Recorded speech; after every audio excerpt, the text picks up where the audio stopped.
Hello friends, आप सबका आपके अपने चैनल कोविल लेक्चर्स में एक बार फिर से स्वागत है। तो कैसे हो आप सब? उम्मीद करता हूँ आप सब अच्छे होंगे और आप सबकी पढ़ाई भी अच्छी चल रही होगी। तो आज की इस क्लास में हम कक्षा 10 विज्ञान विषय की वर्कबुक 2023-24 के वर्कशीट नंबर 8 को सॉल्व करना सीखेंगे। हमने आपकी कार्य पुस्तिका के वर्कशीट नंबर 1 से लेकर 7 तक सभी को बहुत अच्छे से सॉल्व करा दिया है। उनकी लिंक वीडियो के डिस्क्रिप्शन में दी हुई है या फिर चैनल की प्लेलिस्ट पर जाकर आप उन सभी क्लासेस को आराम से देख सकते हैं।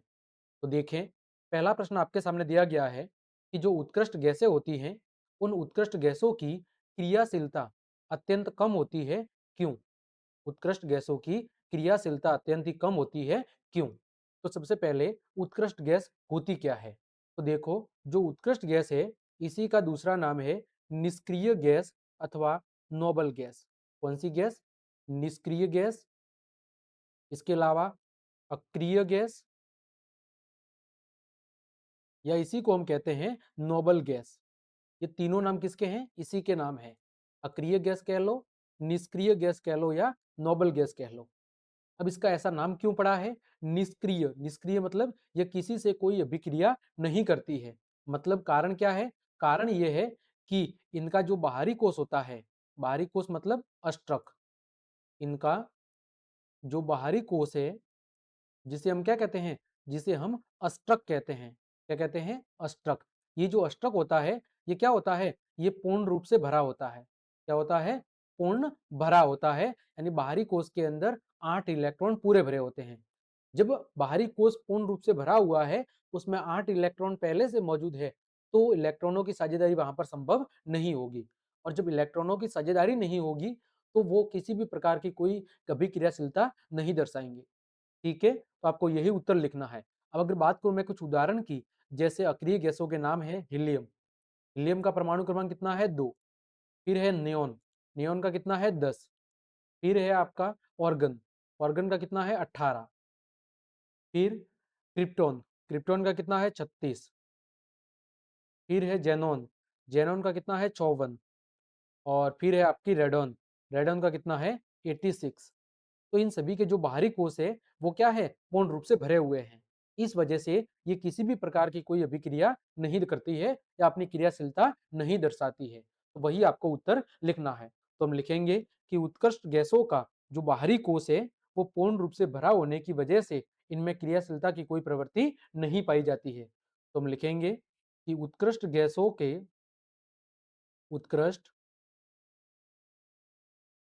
का बाहरी कोश उत्कृष्ट गैसों का बाहरी कोश, या हम कह सकते हैं अस्ट्रक, ठीक है, पूर्ण रूप से भरा होने के कारण, पूर्ण रूप से भरा होने के कारण, पूर्ण रूप से भरा होने के कारण इनमें क्रियाशीलता की कोई प्रवृत्ति नहीं पाई जाती है। इनमें क्रियाशीलता की क्रियाशीलता की प्रवृत्ति बहुत कम या न के बराबर पाई जाती है। बहुत कम पाई जाती है। ठीक है, ये आपको हमेशा याद रखना है कि जो उत्कृष्ट गैस है या जो निष्क्रिय गैसें हैं, इनका जो बाहरी कोश है यानी जो अस्ट्रक होता है, वो पूर्ण रूप से भरा होता है। इस वजह से इनमें क्रियाशीलता की प्रवृत्ति बहुत ही कम पाई जाती है। दूसरा प्रश्न है, आयनिक यौगिकों में पाए जाने वाले बंध का नाम लिखिए। तो जो आयनिक यौगिक होते हैं, उनके अंदर जो बंध पाया जाता है, उस बंध का नाम होता है आयनिक बंध। कौन सा बंध होता है? आयनिक बंध। आयनिक बंध। अब आयनिक यौगिक होते क्या हैं, उसको थोड़ा हम समझते हैं।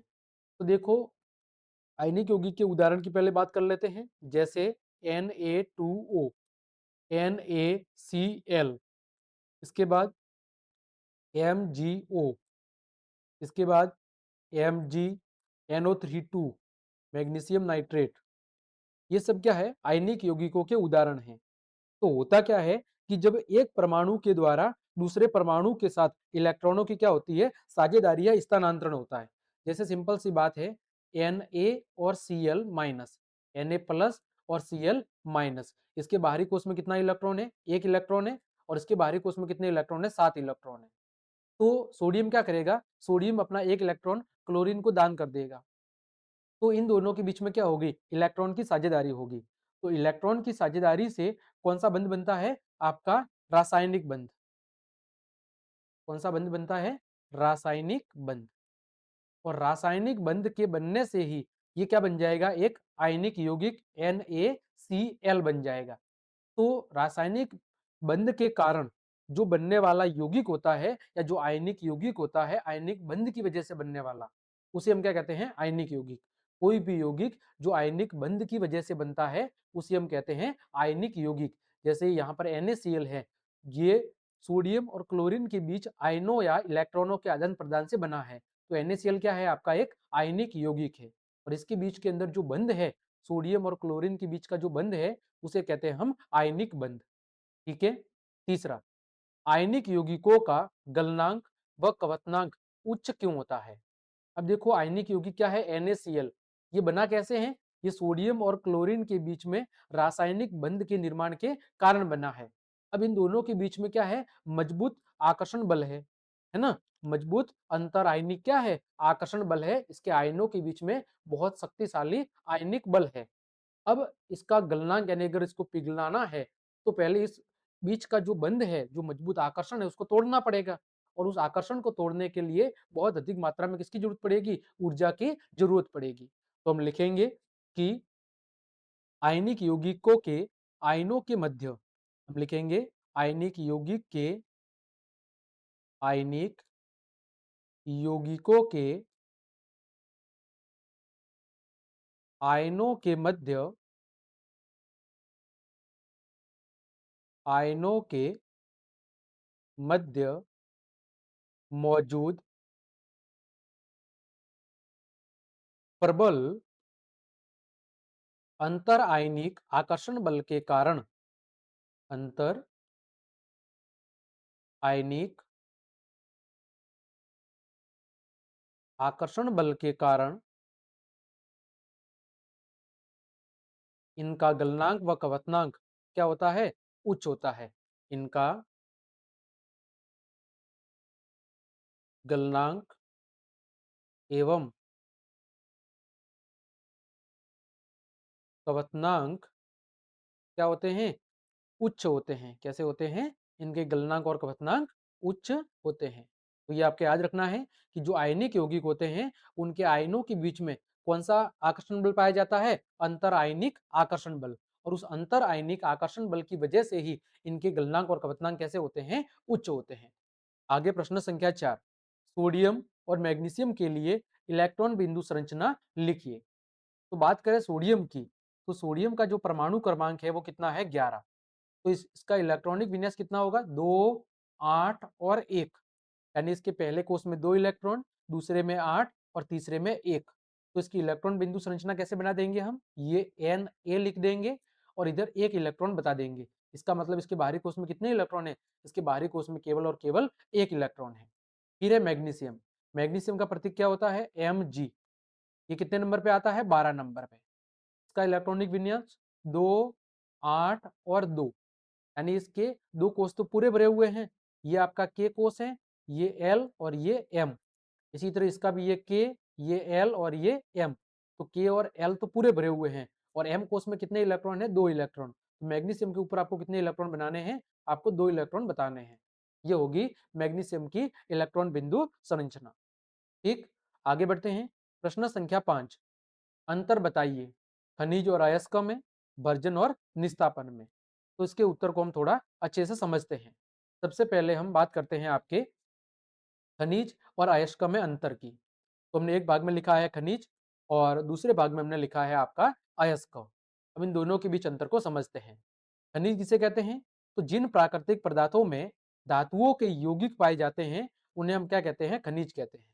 यानी प्रकृति से प्राप्त वे प्राकृतिक पदार्थ जिनमें धातुओं के यौगिक पाए जाते हैं उन्हें हम क्या कहते हैं? खनिज कहते हैं। अब बात करें अयस्क की, तो जिन खनिजों से लाभदायक और सुविधापूर्वक ढंग से धातुओं को प्राप्त किया जा सकता है उन खनिजों को क्या कहते हैं? अयस्क कहते हैं। खनिज तो क्या है, जिनको हमने धरती से डायरेक्ट खोज के निकाला है और उनमें धातु के यौगिक मौजूद है। अयस्क क्या है, उन खनिजों से जो लाभदायक चीजें हैं या जो लाभदायक धातु है उनको प्राप्त करना, ठीक है, उसे कहते हैं अयस्क। दूसरा बिंदु, अनेक खनिजों में धातु की प्रतिशत मात्रा काफी बड़ी मात्रा में होती है, जबकि अन्य में धातु की जो प्रतिशत मात्रा है वो बहुत ही कम होती है। यानी प्रकृति से हम जो खनिज खोद कर प्राप्त करते हैं उनमें हो सकता है कई सारे खनिज ऐसे होते हैं जिनमें धातु की प्रचुर मात्रा पाई जाती है, लेकिन कई सारे खनिज ऐसे भी होते हैं जिनमें धातु का प्रतिशत बहुत ही कम देखने को मिलता है। ठीक है, वही बात करें अयस्क की, तो अयस्क के अंदर धातुओं की जो प्रतिशत मात्रा है वो क्या होती है, वो पर्याप्त होती है, क्योंकि हम अयस्क से ही तो शुद्ध धातु प्राप्त करेंगे। तो सिंपल सी बात है, अयस्क के अंदर शुद्ध धातु की जो मात्रा है वो पर्याप्त होती है।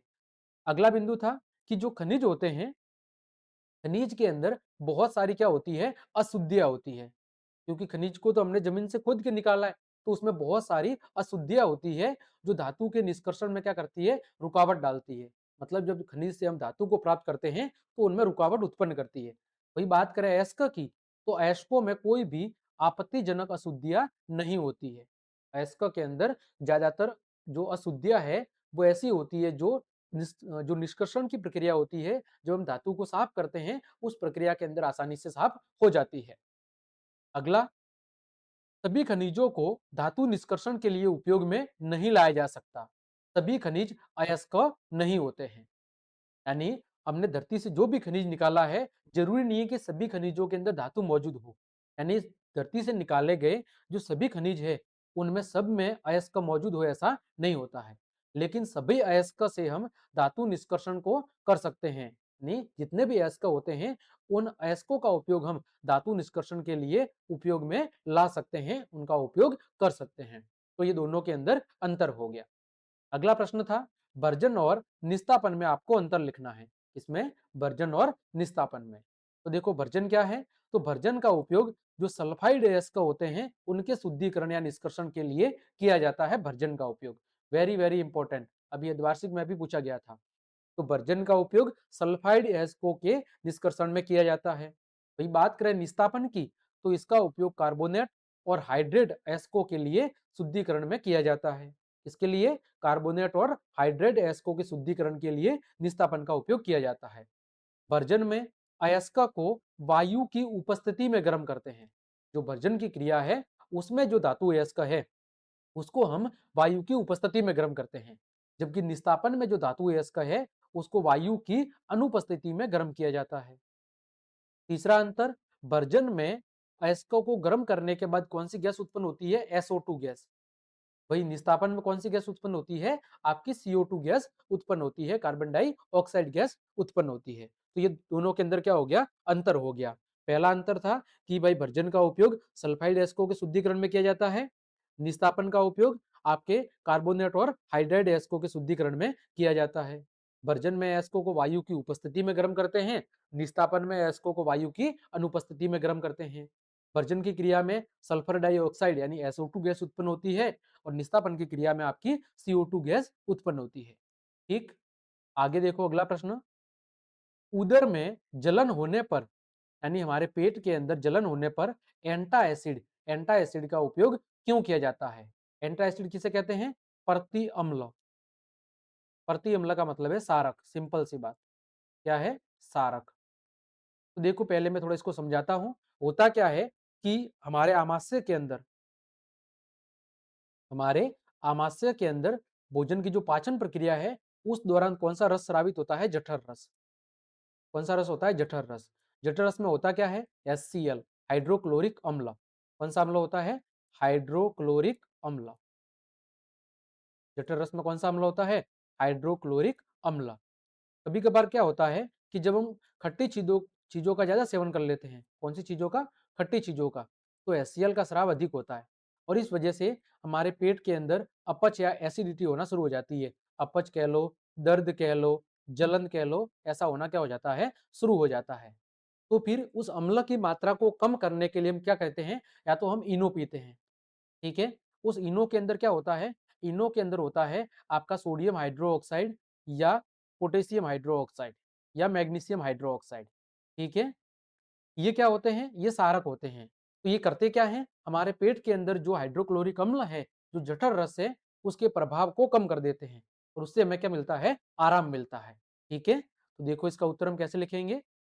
उत्तर लिख देंगे कि जो एंटा एसिड है यानी जो सारक है, उसका उपयोग एसिड अपच, पेट की खराबी, खट्टी डकार और पेट में जलन को दूर करने के लिए किया जाता है। क्यों? क्योंकि ये हमारे पेट की जो अम्लीयता है किसकी वजह से हुई है, जो HCl यानी जठर रस की वजह से हुई है। उस जठर रस की वजह से जो हमारा पेट का माध्यम अम्लीय ज्यादा हुआ है, उस अम्लीयता को ये कम करके क्या करेंगे, हमें आराम पहुंचाएंगे। क्योंकि हम जानते हैं कि जब अम्ल की सारक के साथ अभिक्रिया होती है, अम्ल की सारक के साथ अभिक्रिया होती है, तो क्या बनता है, लवण और जल। तो ये जो आपका सारक है, जिसे हम क्या कह रहे हैं, एंटा एसिड कह रहे हैं। एंटा एसिड हिंदी में आ सकता है प्रति अम्ल। तो ये जो प्रति अम्ल है, ये इस अम्ल के प्रभाव को क्या करेगा, कम कर देगा या खत्म कर देगा, जिससे हमें क्या होगा, पेट की खराबी, खट्टी डगार, दर्द, जलन, इससे क्या मिलेगी, शांति मिलेगी, आराम मिलेगा। तो ये आपको ध्यान रखना है।